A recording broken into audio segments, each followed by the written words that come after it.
गीत नहीं गाता। प्रेत क्या करता पता? प्रेत गीत नहीं गाता, प्रेत तो गाली गाता, गाली, गीत नहीं गाया करता। लेकिन आज प्रेत गीत गा रहा है। क्या कह रहा है? ए गांव वालों, मेरे को देखो, मेरी बात सुनो। सदा से ब्याह, सदा से ब्याह श्रीमद् भागवती कथा। सदा से ब्याह, सदा से ब्याह श्रीमद् भागवती कथा। हमेशा सुनना है, जब मौका लग जाए जिंदगी में थोड़ी देर के लिए बैठ जाना। कोई भी गा रहा हो इससे मतलब नहीं है। काला गा रहा हो, गोरा गा रहा हो, मोटा गा रहा हो, छोटा गा रहा हो, कोई भी गा रहा हो, सुनने से मतलब है। आम खाने, पेड़ नहीं देखने। प्रेत कहता है सदा से ब्याह, सदा से ब्याह श्रीमद् भागवती कथा।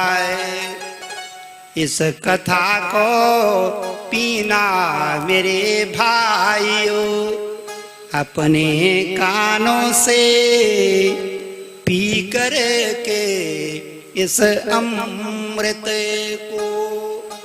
यह अमृत है। भागवत कथा को अमृत बताया गया है। वो जो स्वर्ग का अमृत है ना, जिसे दैत्य पीते और राहु केतु भी हो जाता है, वो अमृत हमारे लिए नहीं है, वो देवताओं का अमृत है। हमारे बस की बात नहीं है समुद्र मंथन करके उसको पाना। वो देवताओं की चीज है। हमारे लिए अमृत सबसे सुंदर है, कथा अमृत। इसीलिए पुरानी माताएं कहती थी कि तव कथामृतम तपत जीवनम कवि विरीडितम कलमसापहम। ये धतूरा छंद है। ये जिस दिन प्रसंग आएगा उस दिन आएगा धतूरा छंद। इसको सुनने से जैसे धतूरा से नशा होता है ना, वैसे ही नशा छा जाता है सुनने वालों को। पर गाने वाला भी तो होना चाहिए ना, तभी तो नशा आएगा।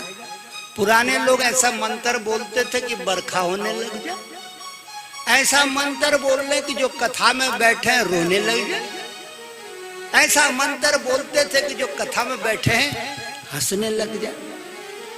और मैंने तो ऐसे ऐसे पुराने बुढ़े लोगों को देखा कथा गाते हुए कि आधी जनता हंस रही है और आधी रो रही है ना चमत्कार। जो दाहिने हस्त की ओर बैठे हैं वो हंस रहे, और जो बाम हस्त की ओर बैठे हैं वो रो रहे हैं। क्योंकि हमारे शरीर में दो शक्तियां होती हैं। आपने अर्धनारीश्वर का रूप देखा होगा भगवान शंकर का। एक तरफ पुरुष है और एक तरफ स्त्री है।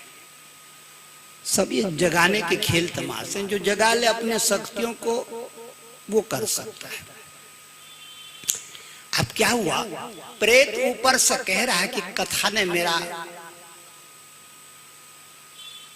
सब जीवन में आनंद आ गया। इसके बाद कथा में आती है कौरव पांडवों का, उनकी लीलाएं हैं। पहले दूसरे स्कंद में भरी पड़ी है। उनका जो बीज है, बीज जिसका नाम है परीक्षित, उस पे जब बाण मारा अश्वत्थामा ने तो उत्तरा घबरा गई। उत्तरा कहती है अब मेरा जो गर्भ है ये खंडन हो जाएगा, कौन बचाएगा? उसकी बुढ़ी सासू ने उसको एक मंत्र बताया था कि बेटी, जब भी तेरे जीवन में कोई संकट आए तू बाल विधवा है, तू विधवा है, तेरा पति अभिमन्यु वीर गति को प्राप्त हुआ है, उसका जो अंशज है तेरे पेट में है, परीक्षित के रूप में। जब भी संकट आएगा तो किसी को मत पुकारना है।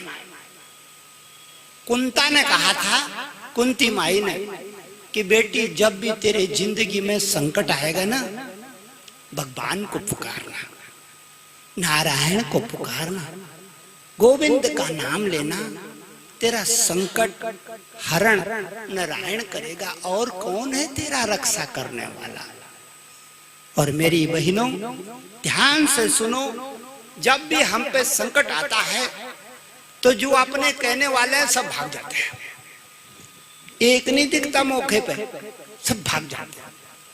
आदमी अकेला हो जाता है, इधर देखता है अकेला, उधर देखे अकेला।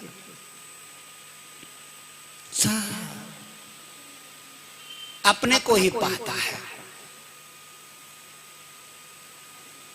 कुंता माई ने कहा था, बेटी जब संकट आएगा तो ये काम करना। कुंते वाचे